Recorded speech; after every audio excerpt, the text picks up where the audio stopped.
ahora vamos a ver las razones de la encarnación de Jesucristo. Como les decía, muchas personas conocen de Jesucristo, pero solo generalidades de él.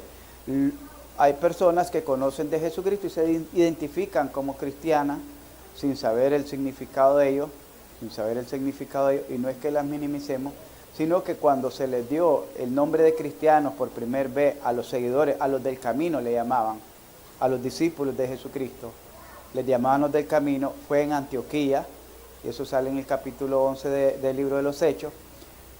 Cristianos quiere decir Cristo chiquito o Cristo pequeño, porque ellos hablaban de Cristo, vivían bajo las enseñanzas de Jesucristo y ellos vivían, ¿cómo le pudiera decir? Su vida, su Señor, vivían bajo el señorío de Jesucristo. Entonces, al vivir bajo el señorío de Jesucristo, enseñar de Jesucristo y vivir bajo la enseñanza de Jesucristo, entonces le llamaban Cristo pequeño. Y ese Cristo pequeño significa cristiano. Entonces, cristiano no es como dicen algunos, es que todos somos cristianos porque estamos en la era del cristianismo, o porque Cristo murió por todo el mundo. No, la definición de cristiano la hallamos ahí en la Escritura. Y como les decía, hablamos de Jesucristo a veces y no conocemos la historia de Jesucristo. Solo lo que nos cuenta la televisión, de que era hijo de María, porque fue anunciado por un ángel que iba a ser alumbrado por el Espíritu Santo, que fue al templo a los 12 años, después a los 33 comenzó su ministerio, fue tentado por el diablo, multiplicó los peces, multiplicó los panes, algunas generalidades así, después lo crucificaron, lo traicionó Judas, lo negó Pedro, anduvo de Herodes a Pilato y lo crucificaron, murió, resucitó y ya está. Eso lo miramos en las películas, más ahorita que viene Semana Santa. Pero necesitamos conocer el señorío de Jesucristo. Necesitamos conocer, como les decía, la preexistencia de Jesucristo. Necesitamos conocer la encarnación de Jesucristo. Pero también necesitamos conocer por qué Jesucristo se encarnó, porque Dios no hace nada al azar. Todo lo que Dios hace, lo hace con un propósito. Todo lo que Dios hace, lo hace con un propósito. Dios no hace nada por casualidad. Cuando Dios creó todo el universo y lo ordenó de día en día, era con un propósito. Que al final, al sexto día, iba a crear al hombre y a la mujer. Y al crearlo al sexto día, al hombre y a la mujer, entonces ya Él había creado todo un sistema de vida para que el hombre no necesitase nada, no estuviera incompleto. Habían animales que lo acompañaban, habían árboles donde él podía comer, animales también con que entretenerse para estarles poniendo nombre, cuidar, etcétera. Pero había todo un sistema de vida que le permitía al hombre habitar en aquel lugar llamado el Jardín del Edén. Entonces, Dios vino haciendo muchas cosas anticipadamente hasta llegar al propósito de consumar, ¿verdad?, el trabajo de la creación con el hombre y la mujer. Lo mismo es en la encarnación de Jesucristo. Tuvieron unas razones. ¿Por qué Jesucristo tuvo que ser encarnado? Porque algunos pueden decir, ¿y por qué Jesucristo no vino de un solo? Si Él es Dios. Es decir, Él se apareció como se le apareció a muchos que estuvimos hablando, la preexistencia de Jesucristo. Él pudiera haber venido como viene en la segunda venida, ya hecho un hombre, y no como niño, que lo envolvieron en pañales, sino que viene como un rey de reyes en su segunda venida. ¿Por qué no vino así de una vez? Porque tenía un propósito y ese propósito lo llevaba a cumplir un designio de Dios.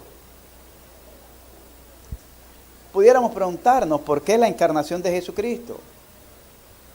¿Por qué tuvo que haber sido encarnado en un nacimiento virginal? ¿Por qué? ¿Por qué no fue una mujer que no fuera virgen? Para que su naturaleza humana fuera perfecta y sin pecado. Perfecta y sin pecado. Vamos a ver en primer lugar, hay bastantes textos que estudiar, y es una de las cosas que siempre me ha gustado a mí enseñar la Biblia, Y ya que estamos hablando de Jesucristo, no podemos minimizar las Escrituras. Vamos a ir ahí al libro de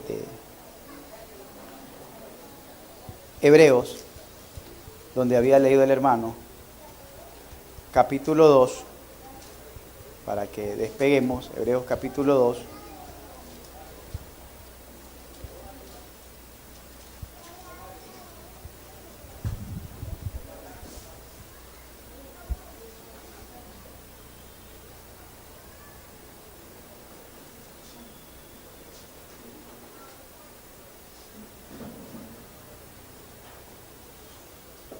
Versos 14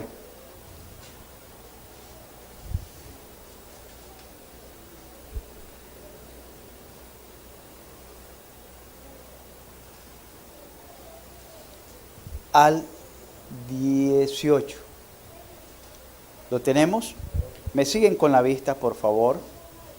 Dice la palabra de Dios, honrando al Padre, al Hijo y al Espíritu Santo.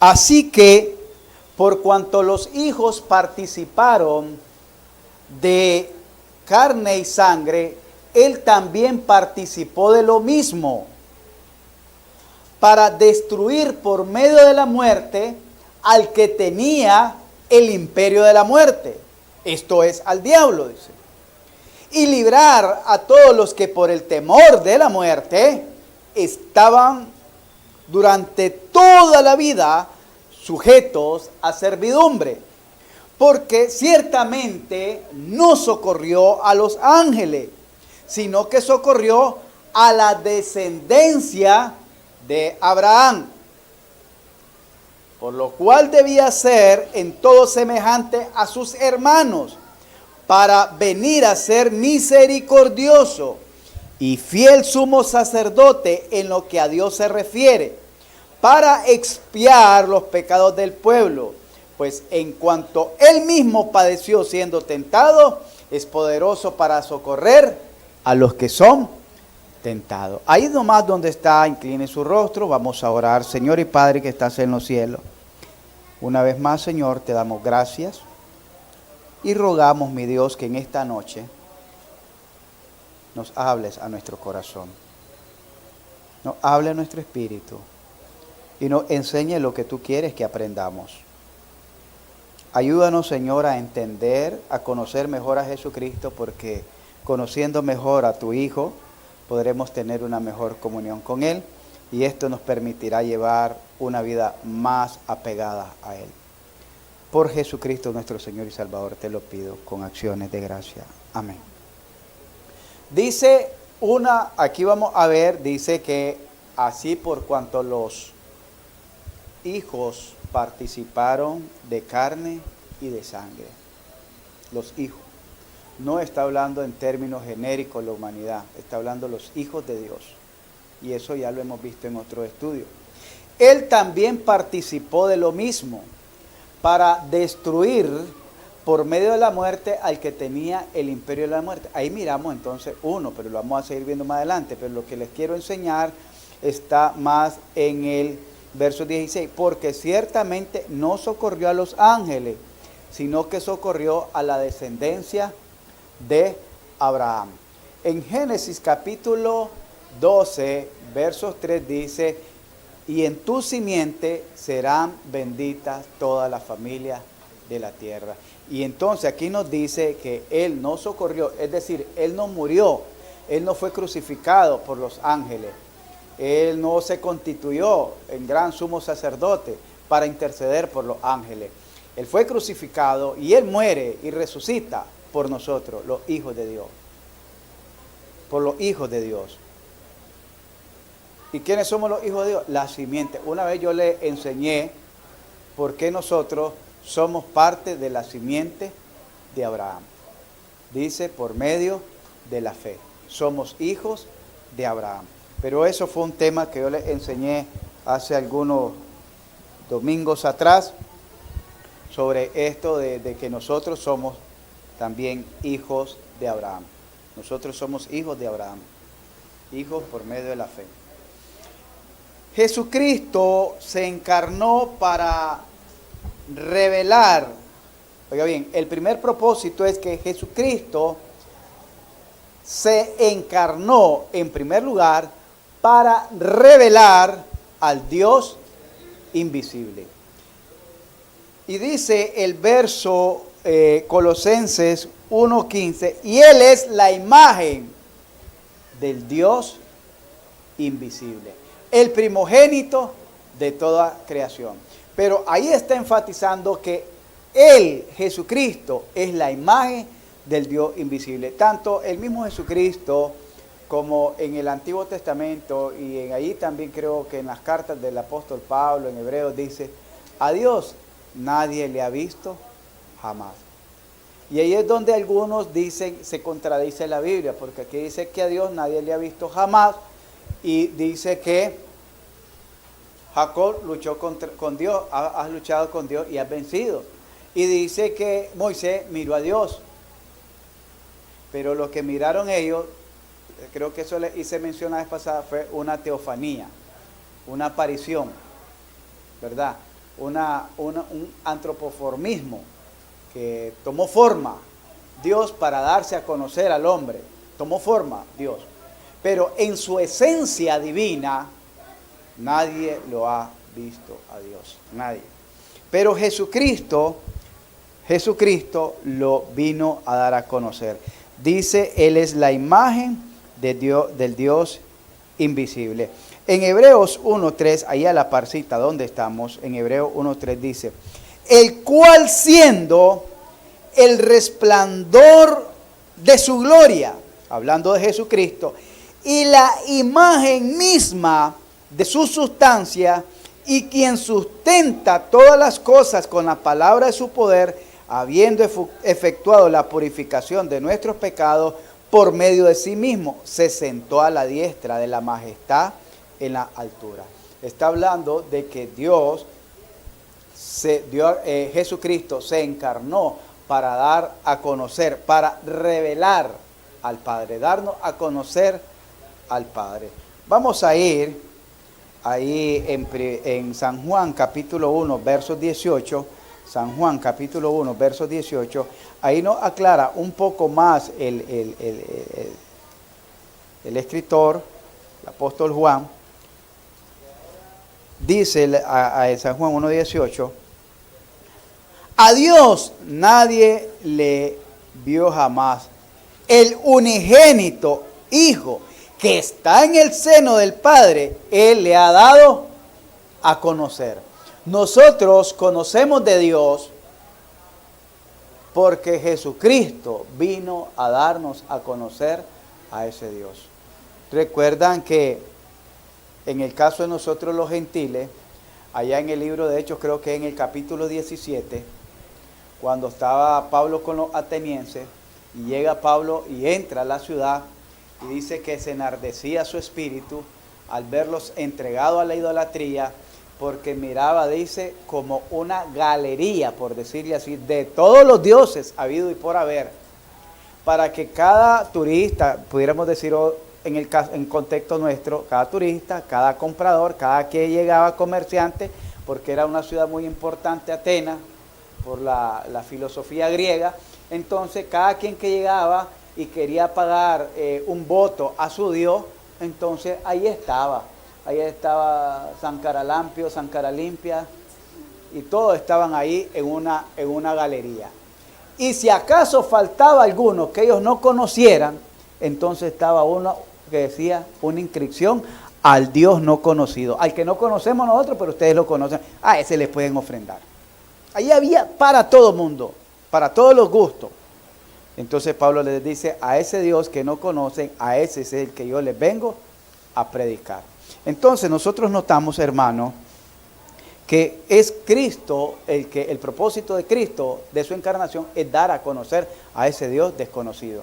Por ejemplo, nuestra cultura, que yo admiro nuestra cultura, los mayas, los quiché, los náhuatl, que son parte de nuestra historia, nuestros ancestros, la sangre que corre por nuestras venas, ellos tenían sus deidades. Ellos adoraban el sol, adoraban la lluvia, adoraban la vegetación. A eso se le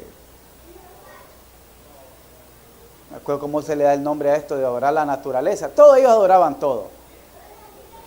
Ellos adoraban todo, porque ellos decían, la lluvia es buena, entonces Dios. El sol es bueno, entonces Dios.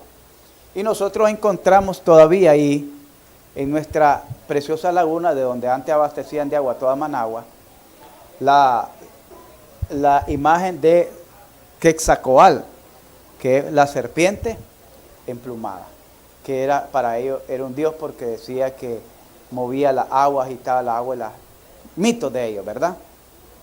Pero nuestros ancestros tenían un dios a quien adorar, pero era un dios desconocido. Gracias a Dios, hoy nosotros tenemos un Dios que sí conocemos y sabemos a quién adoramos, porque decía el apóstol Pablo, yo sé en quién he creído y que Él guardará mi depósito para aquel día. Hermanos, el primer propósito de la encarnación de Jesucristo fue revelar al Dios invisible. El segundo propósito fue para cumplir la profecía mesiánica del protoevangelio. Oiga bien, si no logro terminar, pues lo terminamos otro domingo, no hay problema, pero quiero dejar claro estos puntos. Hay una profecía mesiánica que se le conoce como protoevangelio, que quiere decir un prototipo del evangelio que venía. Esa profecía mesiánica era que de una mujer virgen, de la simiente de una mujer, iba a venir el Redentor de la humanidad. ¿Por qué? Porque Adán y Eva ya habían pecado. Y Dios le da una promesa, después de la maldición, le da una promesa a Adán y a Eva en Génesis 3:15, y le dice a la serpiente que iba a tener enemistad entre la simiente de ella y la simiente de la mujer. Ella te herirá la cabeza, le dice, la simiente de la mujer te herirá la cabeza, pero tú le herirás o le morderás el calcañar, que quiere decir el tobillo. Le va a hacer una herida prácticamente, pero no va a ser de muerte. Pero la herida que te va a hacer la simiente de la mujer va a ser una herida de muerte. Y eso después lo miramos, esa herida de muerte, a como lo leímos ahí, está en en Hebreos capítulo 2, versos 14, y por cuanto los hijos participaron de carne y sangre, él también participó de lo mismo para destruir por medio de la muerte al que tenía el imperio de la muerte, esto es, al diablo. Esa es la herida de muerte que aparece después en Apocalipsis capítulo 13. Entonces podemos ver, hermanos, que la encarnación de Jesucristo era para dar cumplimiento a la profecía mesiánica de Génesis 3:15. Satanás siempre se está adelantando a los acontecimientos para pervertir cuando se den las cosas, cuando se dé el cumplimiento en el propósito de Dios las cosas, entonces confundir, porque para eso es campeón Satanás, para confundir. ¿Y cómo confundió? Bueno, estaba Nimrod, después del diluvio. Nimrod tuvo a la esposa de Nimrod,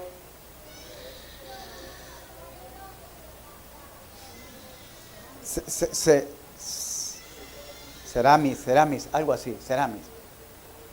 Y muere Nimrod, porque Nimrod fue el primer enemigo de Dios. Oiga bien, el primer enemigo, hombre enemigo de Dios, se llamó Nimrod. Se puso contra Dios.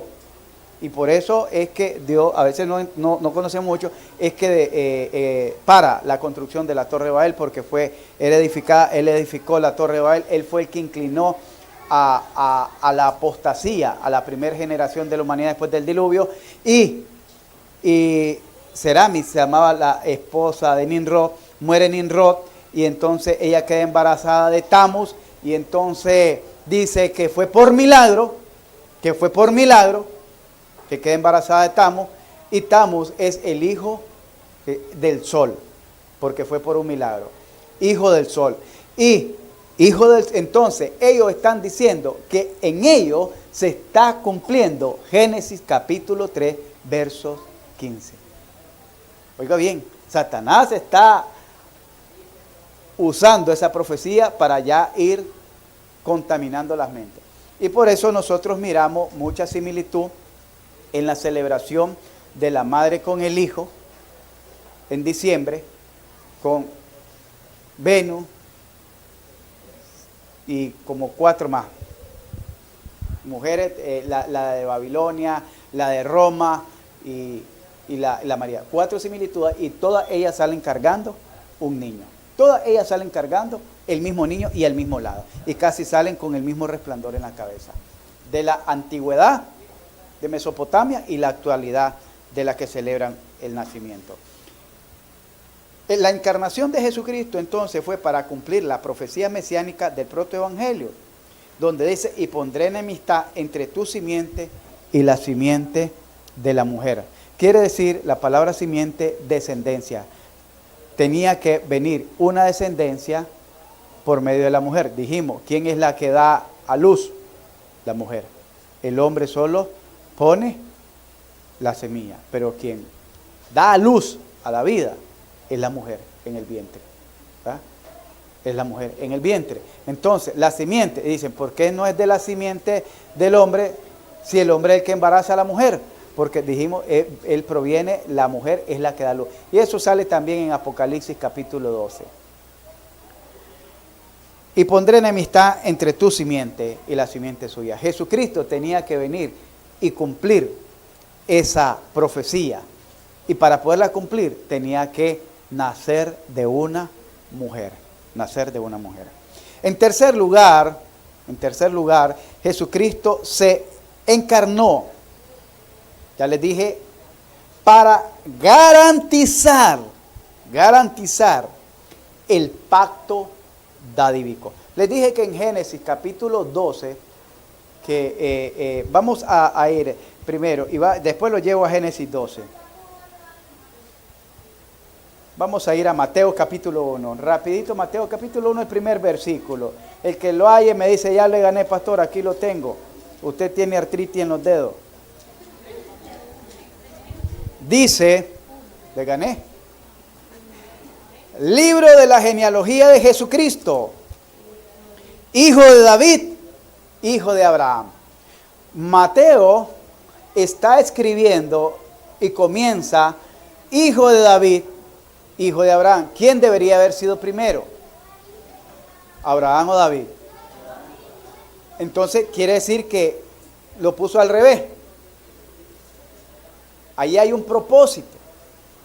Y el propósito es que Mateo le está escribiendo a los judíos.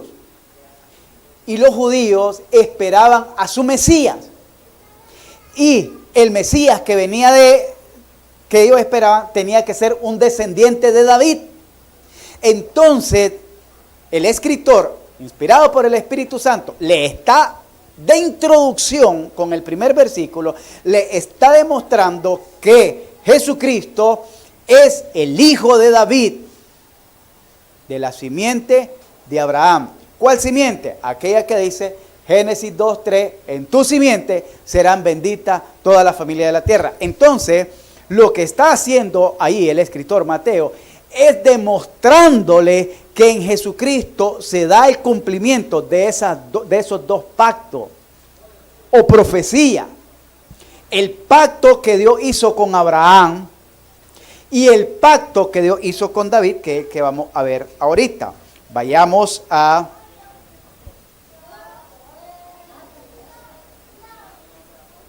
Lucas capítulo 1, versos 31 al 33. Lucas capítulo 1, versos 31 al 33, hermanos, dice así: y ahora concebirás en tu vientre y darás a luz un hijo y llamarás su nombre Jesús. Este será grande y será llamado Hijo del Altísimo. Y el Señor Dios le dará, ¿qué le va a dar? El trono de David su padre, y reinará sobre la casa de Jacob para siempre, y su reino no tendrá final. Esas son profecías que usted las puede ver en el Antiguo Testamento. Ahí sale en su Biblia, ahí sale la referencia donde lo manda el Antiguo Testamento, cuando Dios le había prometido a David, oiga bien, no tengo la cita, pero sí lo tengo en memoria, que cuando David sintió en su corazón hacerle un templo a Dios, construirle un templo, porque él vivía en un palacio y el arca de Dios, que representa su gloria y su presencia, estaba en una choza, por decir así, bajo un toldo. Entonces dice, no es correcto que mi Dios esté viviendo en un toldo, o la presencia, y yo esté en un palacio. Le haré una casa magnífica sobre la tierra, como ninguna. Y entonces Dios le dijo, no podés porque tus manos están contaminadas, están manchadas de sangre, pero tu hijo sí la va a construir. Pero por cuanto tuviste ese sentir, no es que Dios lo rechazó, si le dijo que no podés, todavía no es tiempo, no te toca a ti, pero por cuanto tuviste ese sentir, no faltará varón que se siente sobre su silla.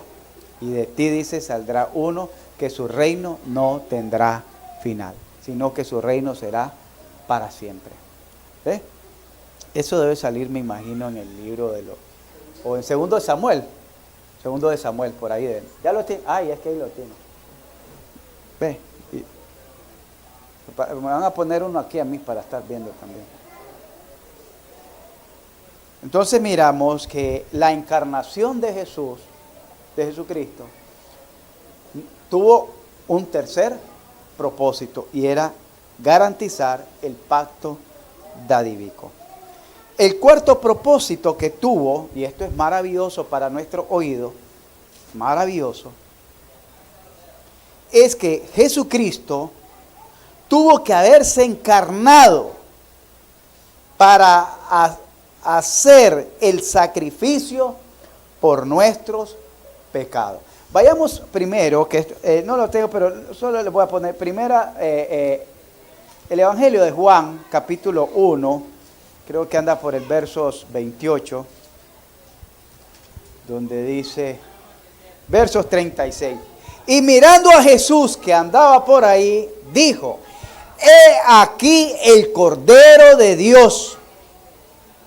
He aquí el Cordero de Dios. Y en otra parte dice, he aquí el Cordero de Dios que carga el pecado del mundo, cuando iba a ser bautizado.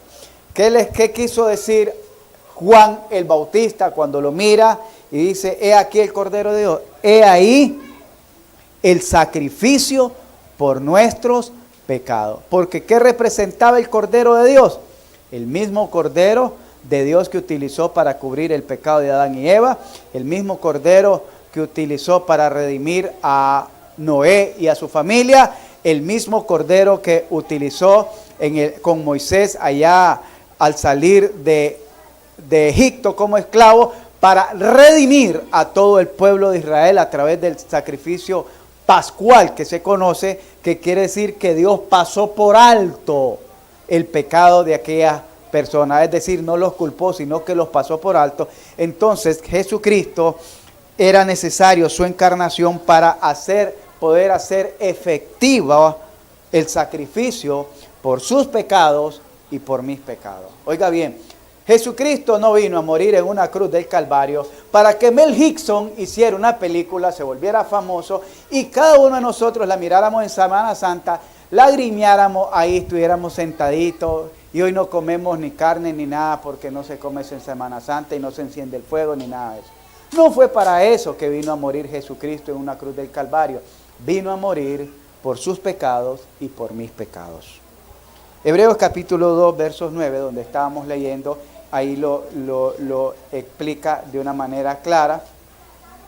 Hebreos capítulo 2, y los que me van siguiendo, pues no cierren su Biblia en hebreo, porque ahí están la mayoría de versículos.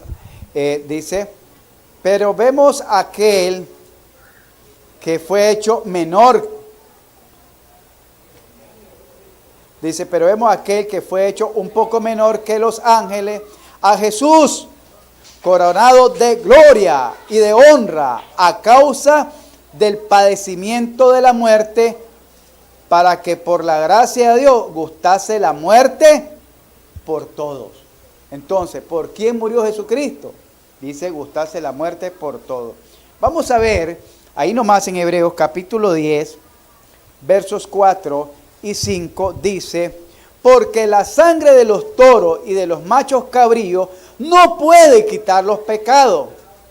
Verso 5, por lo cual, mire qué interesante, aparece en los Salmos, por lo cual entrando en el mundo, haciéndose carne, dice, sacrificio y ofrenda no quisiste, mas me preparaste cuerpo, holocausto y expiación por el pecado, no te agradaron. Entonces dije, he aquí vengo, oh Dios, para hacer tu voluntad, como en el rollo del libro está escrito de mí.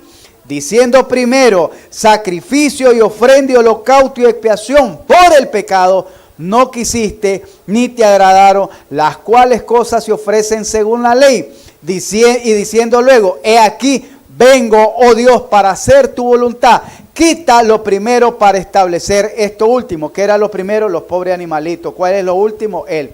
En esta voluntad, ¿de quién? De Jesucristo, de hacerse carne para sacrificio de nuestros pecados, somos santificados mediante la ofrenda del cuerpo de Jesucristo, hecha una vez y para siempre.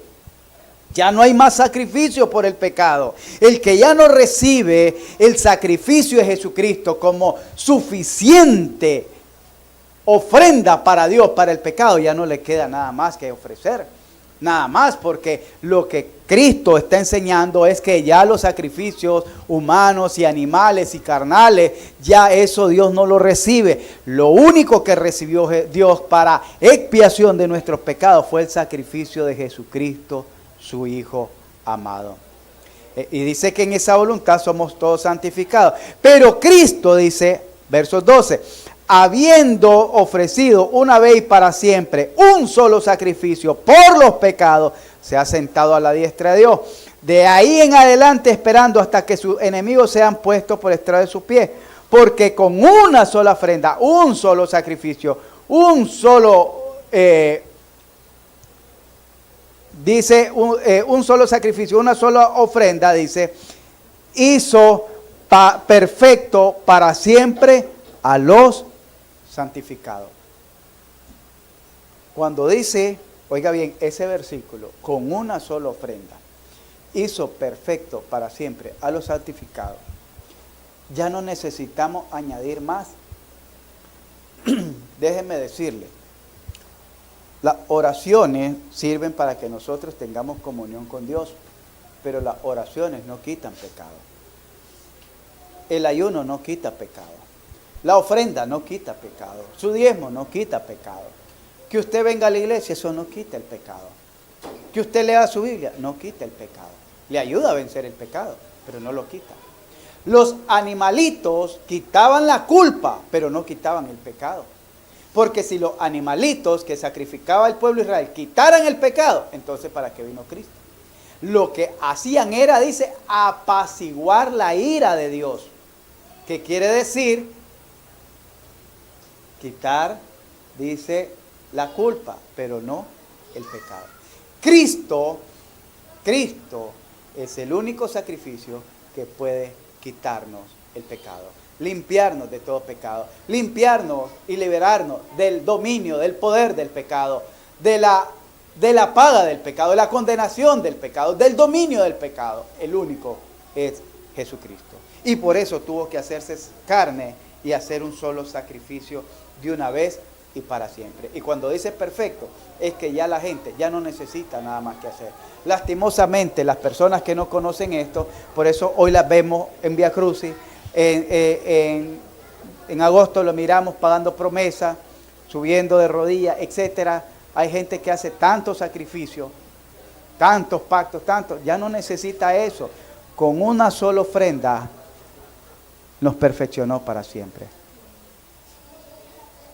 Nos escogió, nos conoció, nos escogió, nos llamó, nos predestinó, nos santificó y nos adoptó como hijos suyos, nos justificó y solo esperamos la glorificación. Todo el plan lo hizo Dios. Nosotros solo estamos recibiendo lo que Dios nos está dando, porque con una sola ofrenda nos hizo perfecto. Nos hizo perfecto. Jesucristo dice, y sabéis que Él apareció para quitar nuestros pecados. 1 Juan 3:5. El Hijo del Hombre vino a buscar y a salvar a quienes, a los pecadores. No he venido a llamar a justos, sino a pecadores. Número 5. Jesucristo se encarnó para reconciliar al hombre con Dios. Aunque ahora la gente diga, Dios es de Dios para todos, Dios murió, Jesucristo murió por todos, Dios nos va a perdonar a todos, Dios es amor para todos. Déjeme decirle que la Escritura no dice eso. Y yo le voy a decir algo con toda sinceridad. No crea a lo que dice el hombre. No crea a lo que oye en la calle. Crea a lo que dice la palabra de Dios. Y la palabra de Dios dice que la paga del pecado no es el cielo, es la muerte eterna. La retribución por mis pecados no es el cielo, es que Dios es amor, Dios me tiene que perdonar, como que Dios estuviera obligado de soportarme toda mi vida de pecado y de ajuste, obligado a que el día yo me muera. Sí, está bien, yo soy amor, vení para el cielo. No nos confundamos. Escrito está ahí en la palabra. La paga del pecado es muerte. Más el regalo que Dios da es vida eterna. Pero esa vida eterna está en Cristo Jesús, Señor nuestro. Es decir, está bajo el señorío de Jesucristo. Ahí es donde está la vida eterna. Si no hay señorío de Jesucristo en nuestra vida, no hay vida eterna. El que tiene al Hijo, dice en 1 Juan capítulo 5, tiene la vida. Le estoy citando la Escritura, Romanos 3:23, Romanos 6:23 y 1 Juan capítulo 5, los últimos versículos, para que no nos enredemos. Miremos que Jesucristo necesitó hacerse hombre para reconciliar a Dios con Romanos 5:10. Vamos a ir a Romanos, la palabra de Dios habla por sí misma. Romanos 5:10. Yo lo que hago es solo ayudarle a buscar esos textos porque yo sé que tal vez no puedan tener muchos dados. Dice, mire bien lo que dice.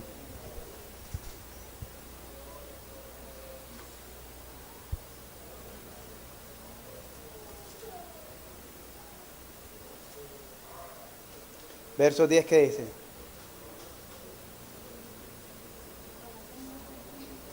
dice? Dijimos, Jesucristo se hizo carne, ¿para qué? Miremos cuál es la posición del hombre con Dios. Miremos cuál es la posición del hombre con Dios. Dice, porque si siendo enemigos, fuimos reconciliados con Dios, ¿por medio de qué? Por medio de la muerte. Entonces, ¿cómo están aquellos que no han sido reconciliados con Jesucristo por medio de la muerte? Ahí dice, pongámoslo en la retrospectiva, enemigos de Dios. Enemigos de Dios. Porque si siendo enemigos fuimos reconciliados con Dios por la muerte de su Hijo, mucho más estando reconciliados seremos salvos por su vida. Y no solo esto, sino que también nos gloriamos en Dios por el Señor nuestro Jesucristo, por quien hemos recibido, por medio de quien se recibe la reconciliación. No es por lo que yo diga, no es por lo que yo piense, es por medio del sacrificio de Jesucristo. Si no hay sacrificio de Jesucristo en mi vida, no hay nada. No hay nada. Seguimos en el estado de condición de enemigos de Dios. Y lo dice ahí la Escritura. Dice, para reconciliar con Dios, dice 2 Corintios 5, capítulo 5, versos 19. 2 Corintios capítulo 5, versos 19. Dice así. Porque Dios estaba en Cristo reconciliando consigo, no tomándole en cuenta a los hombres sus pecados. y nos encargó a nosotros la palabra de la reconciliación. ¿Cuál es la palabra de la reconciliación? El Evangelio de Jesucristo. Así que somos embajadores en nombre de Cristo, como si Dios hablase o rogase por medio de nosotros. Os rogamos, ¿qué dice? Os rogamos en nombre de Cristo, reconciliaos. Ahora les pregunto, ¿por qué tiene que reconciliarse con Dios? Porque naturalmente el hombre es enemigo de Dios. El hombre es enemigo de Dios. Jesucristo tuvo que haberse encarnado para poder reconciliarnos con Dios. Dios dice que estaba ahí, cuando Él está en la cruz, Dios estaba en Cristo. ¿Por qué Dios estaba en Cristo? Porque Jesús es Dios, en pocas palabras. Y Él estaba reconciliando con su vida, con su cuerpo, con su sangre, al hombre con Dios. Por eso dice San Juan 14:6, todos los conocemos. ¿Qué dice San Juan 14:6? Y dijo, yo soy el camino y la verdad y la vida. Nadie viene al Padre porque Él es nuestra reconciliación. ¿Qué dijo Pedro acerca de ese versículo? Allá en Hechos capítulo 4, versos 12. Porque en ningún otro hay salvación, porque no hay otro nombre bajo el cielo dado a los hombres en que podamos ser salvos. ¿Qué dijo Pablo en relación a ese sacrificio de Jesucristo? Que es el único. Primera de Timoteo capítulo 2, verso 5. Porque hay un solo, Él es el que nos reconcilia entre Dios y los hombres. Jesucristo, hombre. Amén. Qué hermoso entonces es entender que Jesucristo no se trata solo de una película ni de una noticia. Tuvo suficientes propósitos para venir a hacerse carne y poder satisfacer las demandas santas de Dios para que hoy, a través de su sacrificio, usted y yo podamos poner nuestra fe, nuestra confianza en Él y podamos ponerlo debajo de su señorío y recibir ese perdón, recibir esa reconciliación y ya no ser enemigo de Jesucristo, sino que ahora ser constituido un hijo de Jesucristo y no un enemigo de Jesucristo, sino un hijo de Jesucristo por medio del sacrificio de Él. Un hijo, un hijo. En sexto lugar, la sexta razón, Jesucristo se encarnó para ser un ejemplo para los creyentes, para ser un ejemplo para nosotros, la iglesia. Vamos ahí, hermanos, en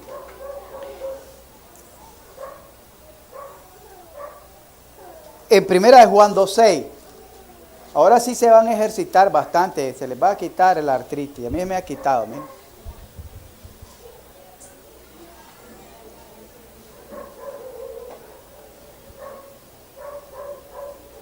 Dice, para ser un ejemplo para los creyentes. El que dice que permanece en Él, debe andar como Él anduvo. Jesucristo se hizo carne para ser un modelo de vida para cada uno de nosotros. Jesucristo se hizo modelo para los que somos hijos. Oiga bien. Jesucristo se hizo modelo para aquellos que somos maestros. Jesucristo se hizo modelo para aquellos que tenemos negocio. Porque en toda esa área Jesucristo siempre usaba una parábola para dar a conocer su reino. Entonces Jesucristo se tuvo que hacer carne porque cualquiera dijera, bueno, a Jesucristo le fue fácil porque era Dios. Pero entonces Él tuvo que hacerse hombre, tuvo que hacerse carne para darnos ejemplo a nosotros. Por ejemplo, cuando estaba ahí tentado allá en Mateo capítulo 4 por Satanás, ¿Qué nos está mostrando ahí? ¿Qué ejemplo nos está mostrando ahí Jesucristo? ¿A quién le está mostrando ese ejemplo Jesucristo? Porque para que lo haya dejado escrito en la palabra de Dios, es porque tiene un propósito. ¿Cómo podemos vencer la acechanza del maligno? No es peleando ni macheteándonos con el diablo, sino, dice, siendo obediente a la palabra de Dios. Siendo obediente a la palabra. Ese fue el ejemplo. ¿Quieren vencer al diablo? Sean obedientes a la palabra de Dios. Porque dice, escrito está, le dice el diablo, que si te dejas caer aquí, escrito está que Él mandará a sus ángeles para que tu pie no tropiece en piedra. Hombre, le voy a demostrar a este diablo que la palabra de Dios se cumple. Me dejo caer. No. Él le dijo, también escrito está, no tentarás al Señor tu Dios. ¿Se da cuenta? Entonces nos está dejando ese ejemplo para que nosotros, la mejor manera de vencer al diablo, no es peleándonos con él, sino refugiándonos bajo la cobertura de Jesucristo en su palabra, siendo obediente a su palabra.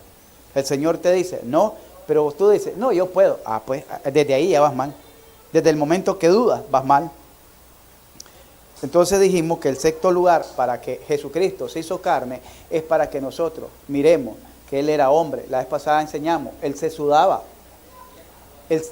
Para los que trabajamos sirviendo en el Evangelio, predicando en el Evangelio, que a veces con poco y nada ya nos cansamos y ya tiramos la toalla, Él dijo, San Juan capítulo 4, iba cansado del camino y se sentó junto a un pozo. Quiere decir, era hombre, se cansaba, se rendía, como cualquiera de nosotros. Pero que a pesar de eso, el ejemplo para nosotros es que nunca desistió a hacer la voluntad de Dios. Estaba cansado junto al pozo y predicándole a la mujer samaritana. ¿Entienden? Entonces nos da ejemplo, nos da ejemplo. Él era un ejemplo como hombre, como hijo, haciendo siempre la voluntad del Padre. Bien, en séptimo lugar, y ahí vamos a quedar, el próximo domingo, si le interesa esto, faltan otros 40 más, ¿verdad? Razones más.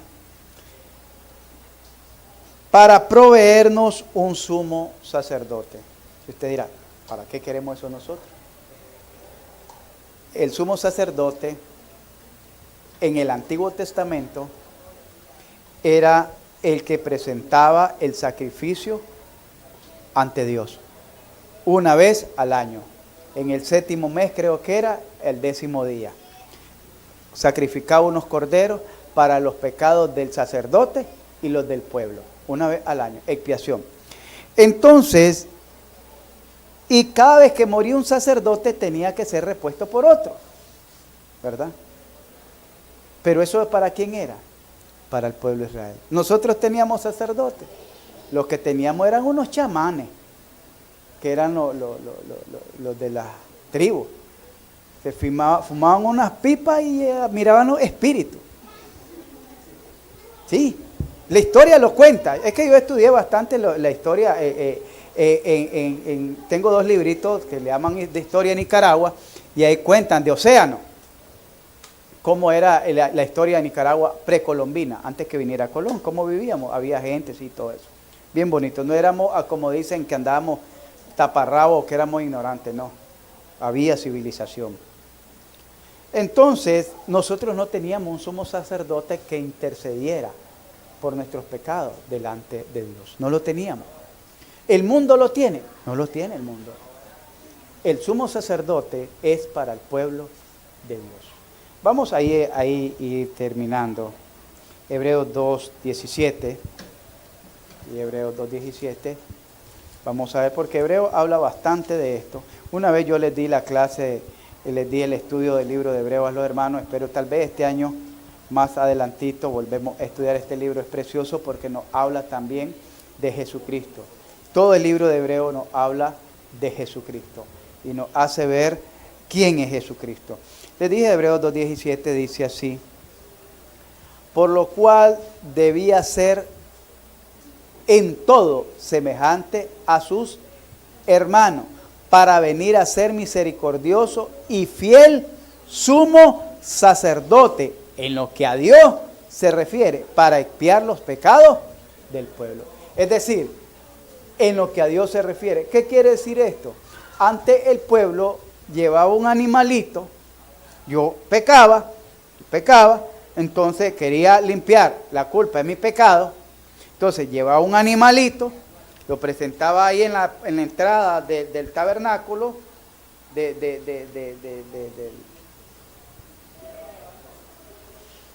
sí, el tabernáculo donde estaba el altar, y venía el sacerdote, me recibía, yo ponía la mano sobre el animalito y lo degollaba. Cuando le ponía la mano al animalito, estaba transfiriendo mi culpa. Y lo degollaba, y entonces el sacerdote, yo lo degollaba, el sacerdote no, con los dedos o con el hisopo agarraba sangre, me untaba, o lo rociaba el altar donde lo iba a ofrendar, etcétera, ¿verdad? Eso hacía el sacerdote. Para él era como un intercesor entre el hombre y Dios. Después la religión, cuando vino aquí, nos enseñó que teníamos que irnos a confesar ante el hombre, confesar nuestros pecados ante el hombre y a pagar penitencia, etcétera, etcétera. Pero la Biblia nos dice que ahora tenemos un sacerdote que traspasó los cielos, gran sumo sacerdote que traspasó los cielos para interceder por cada uno de nosotros. ¿Qué quiere decir? Yo y usted ahora en día no necesita ir a buscar un hombre para que le sea el puente o le haga el conecte con Dios. No necesita ir a buscar. Usted lo que necesita, en primer lugar, es arrepentirse del pecado de todo corazón, arrepentirse, porque arrepentirse tenemos un concepto muy vago, muy ligero del arrepentimiento. El arrepentimiento en el contexto judío es casi un juramento. Oiga bien, el arrepentimiento en el contexto judío no es como el contexto que nosotros tenemos, que perdóname y después se me olvida y te la vuelvo a hacer. Es casi un juramento, porque es un compromiso que hace con el ofendido, con el agraviado, de no volverlo a cometer ese pecado. Es casi un juramento, un arrepentimiento. Y lo mismo es para con Dios. Entonces el arrepentimiento bíblico es cuando nosotros nos arrepentimos con un propósito. El propósito es de no seguir ofendiendo a Dios y de cambiar nuestra vida. Y el compromiso es de que ahora en adelante yo voy a mejorar mi vida para ser agradable a Dios. Oiga bien, tiene propósito y tiene compromiso el arrepentimiento. No solo son palabras, me arrepiento, sí, ya está. No, conlleva una fuerte acción y disposición y entrega del hombre. Entonces, ¿qué es lo que tiene que hacer usted? Usted se arrepiente, dobla sus rodillas, se arrepiente ante Dios, le pide perdón a Dios en oración, le pide perdón a Dios y no necesita que usted me venga a decir a mí, pastor, quiero que ore por mí para que Dios me perdone estos pecados. No, yo le voy a decir, vaya y arrepiéntase y que Dios la perdone, porque yo no soy un intercesor, hay un solo mediador entre Dios y los hombres, Jesucristo, que está como gran sumo sacerdote. Dice Hebreos 3:1, por tanto, hermanos santos, participantes del llamamiento celestial, considerad, mire, aquí le da otro título a Jesucristo, al apóstol y sumo sacerdote de nuestra profesión, Cristo Jesús. Considerad al apóstol y gran sumo sacerdote, Cristo Jesús. Pongámonos en pie, vamos a orar.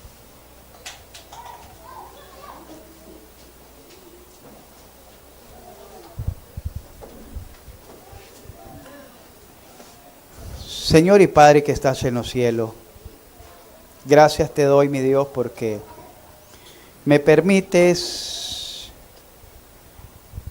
a través de este estudio, conocer más acerca de ti. Me permites, Señor, aprender más de tu persona.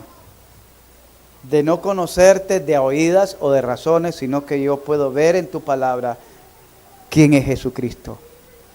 ¿Por qué vino Jesucristo? ¿Cómo vino Jesucristo? ¿Para qué vino Jesucristo? ¿Cuál era el propósito de Jesucristo? Y me doy cuenta que nada existe por casualidad ni por accidente, sino que tú tienes un plan, un diseño para con cada uno de nosotros. Gracias, Señor. Te ruego que este estudio que pudimos impartir acerca de la doctrina de Jesucristo pueda ser de beneficio para muchos hermanos. Muchos hermanos puedan aprender y otros hermanos puedan ser fortalecidos en su fe, ejercitados en su fe, y otros puedan despertar su corazón y su necesidad por entregar su vida ante ti. Señor, que tu palabra no vuelva a ti vacía, sino que puedan darse cuenta que no hay otro sacrificio, no hay otro método, no hay otro medio de cómo agradarte, sino es a través de la persona de Jesucristo. Y ese era el propósito, un sacrificio perfecto para nuestros pecados. Si hay alguien que en esta hora me dice, pastor, siento que Dios ha hablado a mi corazón y ahora entiendo que Cristo murió por mis pecados y quiero entregarle mi vida al Señor, solo levanta tu mano ahí donde estás para que te demos unos consejos de cómo es que tú puedes entregarle tu vida al Señor. Hay alguien que levanta su mano y dice, pastor, yo quiero entregar mi vida al Señor. No te voy a forzar, no te voy a obligar. Es solo mi responsabilidad como predicador de invitarte a hacer una decisión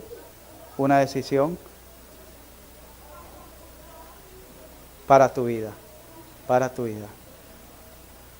¿Hay alguien? Ahí donde está, solo levanta su mano. ¿No hay? ¿No lo hay? Bien. Gracias, Señor, una vez más, por todo lo que nos permitiste hacer en esta noche. Gracias por la presencia y la asistencia de cada uno de mis hermanos, por cada una de las visitas, por cada uno de los niños, los jóvenes, los adolescentes. Gracias, Señor, por los hermanos que les concediste en este año cumplir un año más de vida. Gracias, Dios, porque le has extendido tu misericordia, rogándote, Padre eterno, que este año de vida que tú le estás dando, que tú le estás concediendo, Señor, en medio de tanta mortandad que hemos vivido, tú le alargas los días a algunos hermanos. Te ruego, Señor, que sea ese año de bendición para estos hermanos. Sea un año de propósito, un año de compromiso, un año de servicio, en el cual ellos puedan glorificar tu nombre. Cada uno de los hermanos que están cumpliendo años puedan glorificar tu nombre. Por Cristo Jesús te lo pido y te lo ruego con acciones de gracia. Amén.